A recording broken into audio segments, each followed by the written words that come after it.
दोस्तों, बेनमाजी को कब्र में 3 सजाएं दी जाती हैं। पहली सजा, इसकी कब्र को तंग कर दिया जाता है और इतना तंग कर दिया जाता है कि उसकी दाएं पसली बाएं में और बाएं पसली दाएं में धंस जाती है।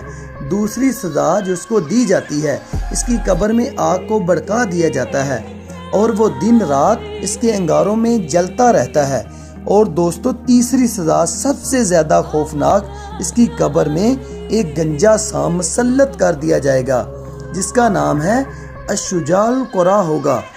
इसकी आंखों में आग होगी और इसके नाखन लोहे के होंगे और इसके एक नाखन की लंबाई इतनी होगी कि अगर कोई एक शख्स पूरा दिन इस पर चलता रहे तब भी ख़त्म नहीं होगी।